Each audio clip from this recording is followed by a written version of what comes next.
Hello, everyone. My name's Emily Souza, and today I'm going to be talking to you all about cardiovascular disease. So first, let's start out with what exactly is cardiovascular disease. Cardiovascular disease is a broad term that describes any health problems of the heart or blood vessels. This includes a number of conditions, including coronary heart disease, heart failure, heart valve diseases, high blood pressure, strokes, or any congenital heart defects.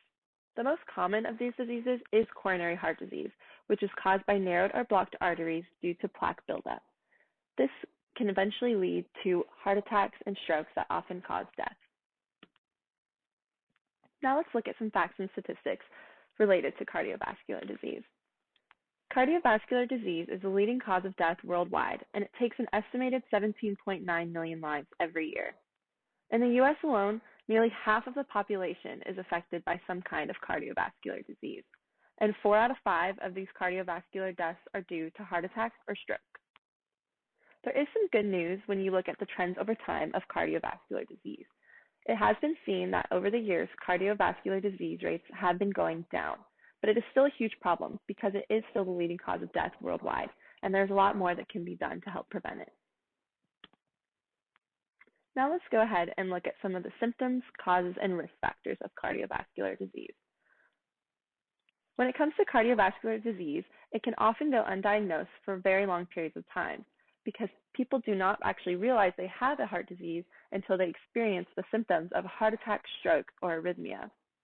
Some of these common symptoms for these diseases are chest pain and tightness, shortness of breath or tiring easily, pain, numbness, weakness, or swelling in the arms and legs, pain in the neck, jaw, throat, abdomen, or back, abnormal heartbeat, lightheadedness and dizziness, and a loss of vision. Now let's look at some of the causes and risk factors of cardiovascular disease. Because cardiovascular disease is an umbrella term that encompasses a wide range of conditions, there are also a wide range of causes. So these causes can include anything from living an unhealthy lifestyle, having other related health conditions, having any injuries, or genetic defects. There are also quite a few risk factors to developing cardiovascular disease.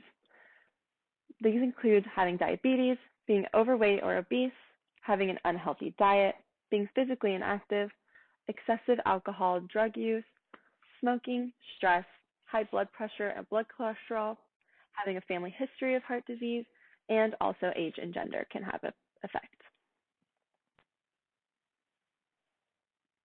Now let's take a look at the available treatments for cardiovascular disease.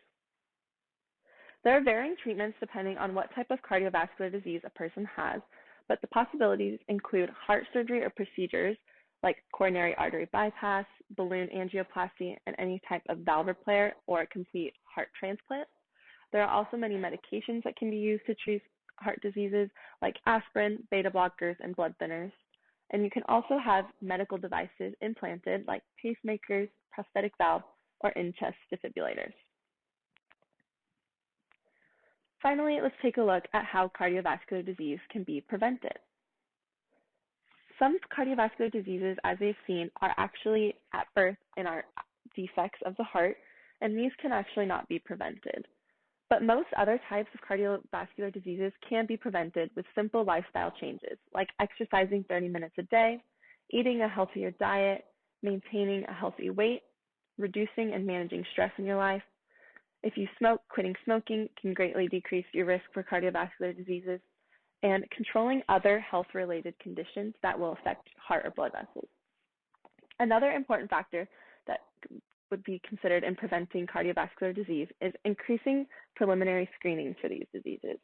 As we talked about earlier, many people do not realize they have any cardiovascular disease until they experience one of the symptoms or related issues like heart attacks or strokes. So if we can increase preliminary screenings, we can stop any of those from happening.